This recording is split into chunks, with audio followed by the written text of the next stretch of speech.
और आज के बिग स्टॉक्स डिस्कस करने का समय। कितने, कौन से और क्यों? हाँ, काफ़ी सारे बिग स्टॉक्स हैं। बारिश हो रही है बिग स्टॉक्स की। मुंबई में ज़बरदस्त बारिश हो रही है, रेड वाली बारिश, ऐसी बारिश जो मतलब फाइनली सीज़न में हम काफ़ी टाइम से वेट कर रहे थे, अब जाके आई है। लेकिन मैसिव बारिश है आज, है ना।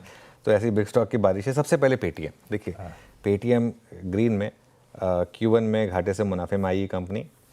और एक चीज़ समझिए इस चीज़ को, ये स्टॉक्स जो होते हैं ना, एक कॉन्सेप्ट स्टॉक्स होते हैं, जैसे इटर्नल। ये जब चलते हैं तो ऐसे ही चलते हैं, जब गिरते हैं तो ऐसे ही गिरते हैं। जब पेटीएम गिर रहा था 300 तक चला गया था, लेकिन जब चलना शुरू हुआ तो 300 वाला वापस 1050 पे भी आ गया। और अब जिस तरीके से इनके नंबर्स हैं और जो जिस तरीके की कमेंट्री है, एबिडा में पॉजिटिव टर्न हुए हैं ये, ठीक है। और 2 से 3 साल में कह रहे हैं 15 से 20% एबिडा मार्जिन पॉसिबल है। और जो उन्होंने कहा कि कोई एडजस्टेड एबिडा वगैरह नहीं होगा, सिंपल एबिडा, अब वो इंपॉर्टेंट है। और ब्रोकरेजेस भी ज़्यादातर बुलिश हैं, सिर्फ एक CLSA को थोड़ी सी प्रॉब्लम है शायद, उन्होंने तो वो एक इकलौता बेयर मुझे वही दिखा। अंगूर खट्टे हैं शायद, पता नहीं, जो भी कह लीजिए आप, लेकिन है नहीं बोले। ज़्यादातर ब्रोकरेजेस बुलिश हैं यहाँ पर, आप देखिए। और टारगेट्स भी अच्छे खासे हैं। हाँ, एक मैकवारी भी थोड़ा सा अंडर परफॉर्म पे, आई थिंक बाकी सारे बुलिश हैं। पहला तो ये हो गया। दूसरा हो गया आपका डिक्सन टेक। पहले मैं नंबर्स एड्रेस करना चाहता था इसके लिए। दूसरा हो गया डिक्सन टेक। डिक्सन के भी नंबर्स अच्छे हैं और मैनेजमेंट की कमेंट्री भी काफ़ी अच्छी है। आप कह सकते हैं कि इन लाइन है, लेकिन देखिए इसका मार्जिन जो है ना वो 3.8 पर आया है। वो एक, मैं उसको एक पॉजिटिव मानता हूँ। एबिडा डबल हुआ है यहाँ पर 483 करोड़ का। देखिए इस वैल्यूएशन के स्टॉक को लगातार इस तरीके से डबल करना होगा एबिडा। अब वो आगे जाकर कर पाएंगे या नहीं कर पाएंगे ये पता नहीं, लेकिन अभी तो नंबर स्ट्रांग है यहाँ पर। अच्छा, और काफ़ी टाइम से ना ये स्टॉक एक दायरे में रहा है। अगर आप देखें 6 महीने का चार्ट इसका, एक बहुत बड़ी री रेटिंग के बाद पिछले 6 महीने से ये स्टॉक जो है ना, ये हाँ 6 महीने में देखिए सिर्फ 4% के मूव हैं। तो थोड़ा सा एक दायरे में रहा है स्टॉक। तो महंगा है स्टॉक, लेकिन बहुत कम कंपनियां हैं आशीष जो इस तरीके के नंबर्स डिलीवर कर रही हैं। और जैसे मैं कह रहा था कि इस समय मार्केट उन कंपनियों को चेज़ कर रहा है जहाँ पर नंबर्स काफ़ी स्ट्रॉन्ग है।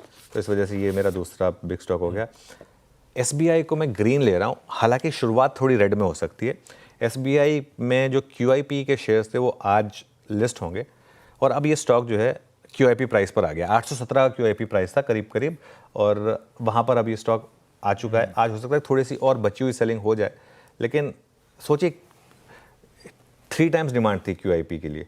इतने 25,000 के QIP के लिए 75,000 करोड़ की डिमांड थी, जिनको नहीं मिला था। अब अगर वो उस प्राइस पर आ गया तो वो आइडियली तो वो लेंगे, है ना। तो इस वजह से ये मेरा एक 20 डेमा पर भी है स्टॉक, इसलिए इसको मैं एक ग्रीन में लेके चल रहा हूँ।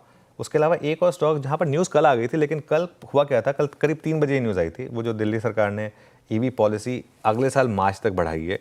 इसकी वजह से स्टॉक काफ़ी डीरेट हुआ था जब वो EV पॉलिसी आई थी, तो उसकी वजह से। लेकिन अब वो अगले साल तक मार्च तक बढ़ा दिए, तो एक विजिबिलिटी मिल गई है यहाँ पर। और कल ये जो गिरा ना स्टॉक, ये इसलिए गिरा क्योंकि कल MGL के नंबर्स का जो एडजस्टेड नंबर्स आए थे उसके बेसिस पे ये स्टॉक गिर गया था। लेकिन दोनों का बिजनेस कंप्लीटली अलग अलग मार्केट में है, इस वजह से मैं इसको आज ग्रीन में लेकर चल रहा हूँ। तो ये आज हमारे स्टॉक हो। हाँ, एक और है मुथूट फाइनेंस। ये मुथूट फाइनेंस कोई न्यूज़ नहीं है, मैं सिर्फ इसलिए लिया क्योंकि गोल्ड वापस 1 लाख क्रॉस कर गया है। और जनरली जब भी ये होता है मुथूट में एक बड़ा मूव आता है, क्योंकि ये इनके लिए पॉजिटिव है। इनकी जो कोलेट्रल की वैल्यू, वो लोन टू वैल्यू जो रेशियो है वो अपने आप वो इम्प्रूव हो जाता है। तो इस वजह से ये एक और रीज़न है जिसकी वजह से मैं इसको ग्रीन ले रहा हूँ। लीजिए, ये है